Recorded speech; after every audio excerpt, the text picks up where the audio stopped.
السلام علیکم ورحمۃ اللہ وبرکاتہ۔ سعود القرآن یوٹیوب چینل میں ایک مرتبہ پھر تمام دوستوں کو خوش آمدید کہتا ہوں۔ آؤ اسلام کو مکمل اپنائیں کا تیسرا سبق لے کر حاضر خدمت ہوں۔ آج شرک کی تیسری قسم شرک فی العبادہ کے متعلق ہم پڑھیں گے۔ عبادت کی جتنی بھی اقسام ہیں ان میں سے کسی میں بھی غیر اللہ کو شامل کر لینا یا اسے یعنی غیر اللہ کو الہ یعنی معبود بنا لینا ہے۔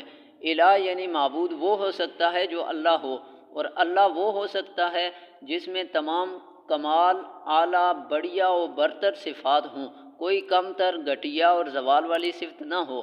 وہ مخلوقات کا خالق، مالک، رازق و رب ہو، وہ ایک ہی ذات ہے۔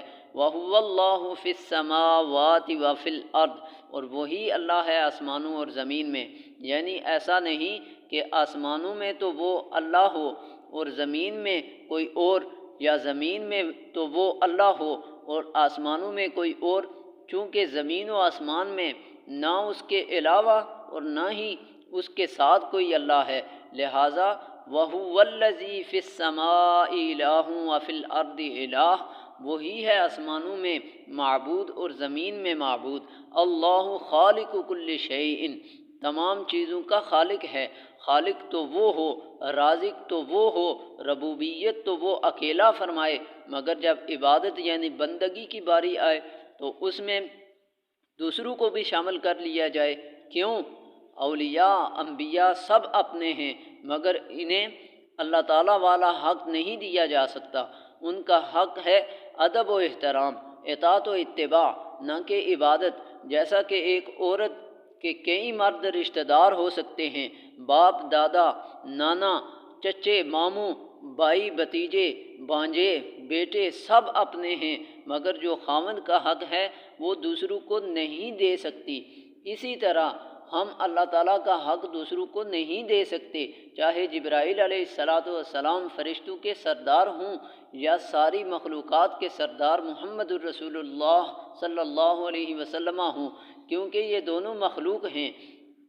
اسی بنا پر اللہ تعالیٰ اور الہ نہیں ہو سکتے۔ جب الہ ہی نہیں تو عبادت کے مستحق کیسے ہو سکتے ہیں؟ اور اگر یہ مستحق عبادت نہیں تو پھر ان سے کم درجے والے اور باقی مخلوق میں سے کوئی کیسے مستحق عبادت ہو سکتا ہے؟ لیکن ہم کئی رنگوں میں اس مرض شرک میں مبتلا ہیں۔ مجوسیوں کو جب چاروں ناچار مسلمان ہونا پڑا تو انہوں نے اپنے مشرکانہ عقائد کو اسلام میں گڑبڑ کر کے اسلام کا ہی حلیہ بگاڑنے کی کوشش کی، اور اس میں کافی حد تک کامیاب رہے۔ سورج پرستی کا تہوار اور نوروز آج بھی پاکستان میں منایا جا رہا ہے۔ آگ کی پرستش آج بھی یا علی کے مچ کے نام پر ہو رہی ہے، اور اس کی راکھ ملنگ لوگوں کو تبرک کے طور پر دے رہے ہیں۔ خدا کے بندو، کیا حضرت علی رضی اللہ تعالیٰ عنہ آگ کی پرستش کیا کرتے تھے؟ اپنے شرک و بے دینی کو پاک لوگوں کے ساتھ منسوب نہ کرو۔ پھر ستارہ پرستی تو سرے عام ہو رہی ہے۔ نجومیوں نے شہروں میں باقاعدہ دفاتر کھول رکھے ہیں، بورڈ لگے ہوتے ہیں، ماہر علم نجوم فلاں اینڈ فلاں، بے دین لوگوں کا دین بھی خراب کرتے ہیں۔ کچھ خبیث سڑکوں اور فٹ پاتھوں پر بیٹھے ہوئے لوگوں کی قسمتیں بدلنے کے دعوے کرتے ہیں۔ یہ اگر ایسے ہی ہے تو اپنی قسمت کیوں نہیں بدل لیتے؟ ہر آدمی اپنے شعبے کا فنکار ہوتا ہے۔ یہ اپنے پاس آنے والوں کی حالت سے اندازہ لگا کر ان کے مال بھی لوٹتے ہیں اور ایمان بھی لوٹتے ہیں۔ اگر دیکھا کہ آنے والا زیادہ پریشان ہے تو فیس کے نام پر پیسے پہلے بٹور لیتے ہیں، اور پھر کہا تمہارا ستارہ گردش میں ہے۔ ستارے تو ہوتے ہی گردش میں ہیں، سادہ لوگوں کو کیسے سمجھائیں؟ پھر وہ تعویذ یا کوئی عمل بتائے گا جس میں ایک شرط ایسی رکھ دے گا جو پوری نہ ہو سکے، اور پھر وہ کہہ سکے کہ تم نے پوری شرائط پر عمل نہیں کیا، میرا کیا قصور ہے؟ اور اگر آنے والے کی حالت بہتر دیکھی تو فیس بٹورنے کے بعد کہہ دیا کہ تمہارا ستارہ بڑی بلندی پر ہے۔ ستارے تو ہوتے ہی بلندی پر ہیں، کبھی زمین پر بھی کوئی ستارہ ہوا ہے؟ خدا کے بندو، اپنے ایمان برباد نہ کرو۔ ستاروں کے صرف 3 کام ہیں، وہ تینوں قرآن پاک میں بیان ہوئے ہیں۔ وَلَقَدْ زَيَّنَّا السَّمَاءَ الدُّنْيَا بِمَصَابِيحَ، وجعلناها رجوما للشیاطین، اور البتہ تحقیق ہم نے آسمان دنیا کو چراغوں یعنی ستاروں سے زینت دی، اور بنایا ہم نے انہیں پتھراؤ واسطے شیطانوں کے، یعنی ستاروں سے ایک تو آسمان دنیا کو خوبصورتی بخشی گئی، دوسرا جنوں میں سے اگر کوئی آسمان کے قریب جا کر ملائے اعلیٰ یعنی فرشتوں کی گفتگو سننا چاہے تو اس پر پھینکے جاتے ہیں، تیسرا کام ان کا بہم یہتدون، ان سے رہنمائی پاتے ہیں، یعنی بری، بحری اور فضائی سفروں میں قطبی ستارے سے اندازہ کیا جاتا ہے۔ جدید دور میں کمپاس بھی قطب ہی بتاتے ہیں، تو پتہ چلا کہ ستاروں کا تمہاری قسمتوں سے کوئی تعلق نہیں، لہٰذا ایمان برباد نہ کرو اور میرا ستارہ کے چکروں سے نکلیں۔ اور پھر ہندو قوم پتھروں کی پجاری ہے، ہم نے درمیان میں بارڈر ڈال کر اپنے ایمان بچانے کے لیے علیحدہ وطن لیا، جس کے لیے لاکھوں جانیں شہید کرائیں، مگر پتھروں نے ابھی تک ہمارا پیچھا نہیں چھوڑا۔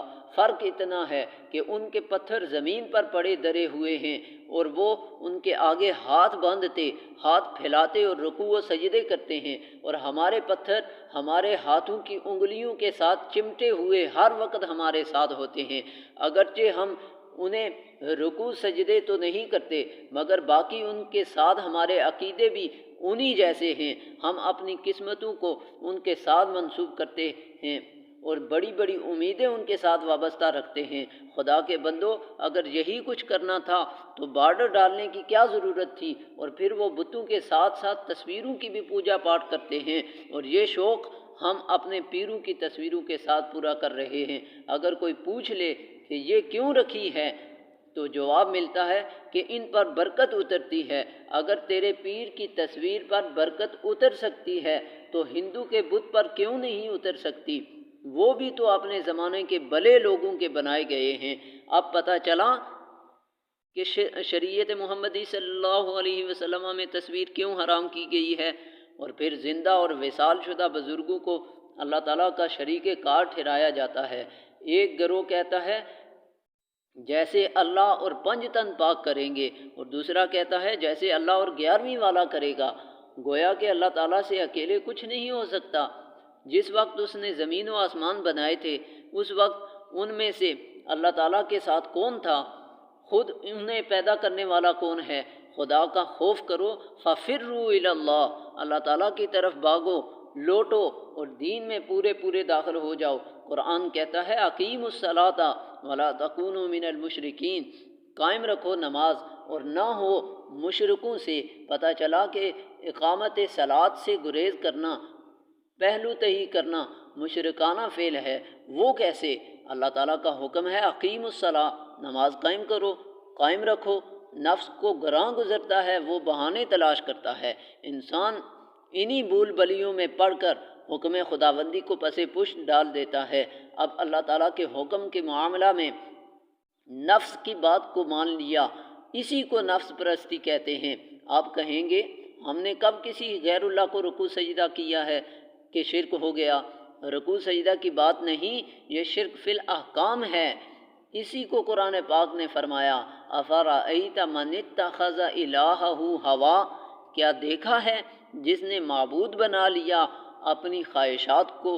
مانا کہ تو بیزار ہے پتھر کے بتوں سے، مانا کہ تو بیزار ہے پتھر کے بتوں سے، خواہش کا پجاری بھی مسلمان ہی ہے۔ مان لیا کہ تو لکڑ پتھر کے بتوں سے بڑا بیزار ہے، مگر اپنے اندر والے بت کے سامنے تو نے بھی گھٹنے ٹیک رکھے ہیں۔ اسے ہی قرآن پاک نے شرک کہا ہے اور فرمایا وَلَا تَكُونُوا مِنَ الْمُشْرِكِينَ مِنَ الَّذِينَ فَرَّقُوا دِينَهُمْ وَكَانُوا شِيَعًا، اور نہ ہونا مشرکوں سے، ان لوگوں سے جنہوں نے تفرقہ ڈالا اپنے دین میں اور ہو گئے وہ گروہ یعنی شیعہ۔ اب آپ کہیں گے یہ کیسے شرک ہو گیا؟ اللہ تعالیٰ فرماتا ہے وَلَا تَفَرَّقُوا، تفرقہ نہ کرو۔ اب جو اللہ تعالیٰ کے اس حکم کو پس پشت ڈال کر منمانی کرے، اس نے شرک نہیں کیا تو کیا کیا ہے؟ دیکھ لیں دین میں تفرقہ کتنی مہلک چیز ہے جسے شرک کہا گیا ہے، اور ہمارا کیا کردار ہے۔ اور فرمایا وَلَا تَكُونُوا مِنَ الْمُشْرِكِينَ الَّذِينَ لَا يُؤْتُونَ الزَّكَاةَ، اور نہ ہونا ان مشرکوں سے جو نہیں دیتے زکوٰۃ۔ یہاں بھی زکوٰۃ نہ دینے والوں نے اللہ تعالیٰ کے حکم کے مقابلہ میں اندر والے بت کو ترجیح دی ہے۔ البتہ بات بات پر دوسروں کو مشرک اور بدعتی کہنا اپنی آخرت خراب کرنے والی بات ہے۔ زیارات قبور کو شرک کہہ دینا کمال سینہ زوری کی مثال ہے۔ زیارت قبور تو سنت رسول صلی اللہ علیہ وسلم سے ثابت ہے، جس پر آج تک امت عمل پیرا ہے۔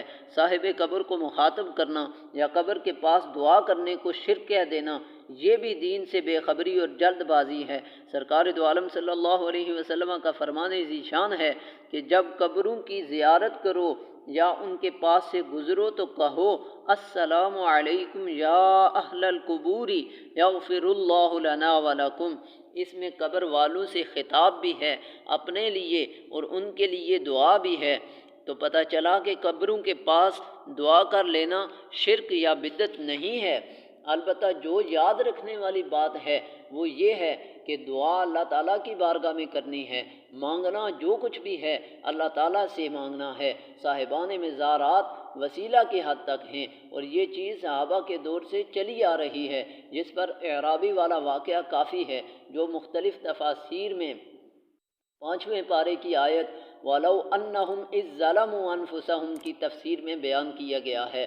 مطلق شفاعت و وسیلہ کا معاملہ تو شفاعت کبریٰ کو مانے بغیر کسی کو بھی چارہ نہیں ہے، تو جو چیز وہاں شرک نہیں وہ یہاں بھی شرک نہیں، اور جو یہاں شرک ہے وہ وہاں بھی شرک ہی ہونی چاہیے۔ لہذا فتوے ذرا دیکھ بھال کر۔ رہا وسیلہ کا معاملہ تو وہ حدیث عامہ کے نام سے مشہور ہے، پڑھ کر دیکھ لیں۔ نبی پاک صلی اللہ علیہ وسلم نے خود اس نابینا صحابی کو رب تعالیٰ کی بارگاہ میں اپنا وسیلہ پیش کرنے کا طریقہ سکھایا تھا، اور سیدنا عمر فاروق رضی اللہ تعالیٰ عنہ کا اپنے دور خلافت میں بارش کے لیے سیدنا حضرت عباس رضی اللہ تعالیٰ عنہ عم رسول صلی اللہ علیہ وسلم کا وسیلہ پیش کرنا بخاری شریف میں موجود ہے۔ اس مضمون پر قرآن و حدیث میں وافر دلائل موجود ہیں۔ یاد رکھیں اللہ تعالیٰ وسیلے کا محتاج یا پابند نہیں، اس کے بغیر بھی کام کرتا ہے، اور وسیلہ بھی سنت اللہ سے ثابت ہے۔ اس نے ہمیں قرآن دیا تو رسول اللہ صلی اللہ علیہ وسلم کے وسیلہ سے، ایمان دیا تو آپ صلی اللہ علیہ وسلم کے وسیلہ سے، ہمیں معرض وجود میں لایا تو والدین کے وسیلہ سے۔ جو وسیلہ کا منکر ہے وہ والدین کا بھی انکار کر دے۔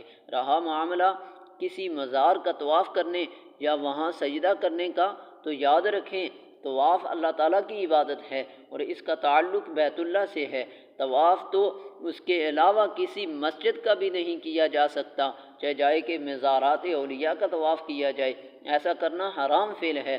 قول الجمیل میں شاہ ولی اللہ محدث دہلوی نے صاحب مزار سے نسبت پیدا کرنے کے لیے قبر کا طواف جائز لکھا ہے۔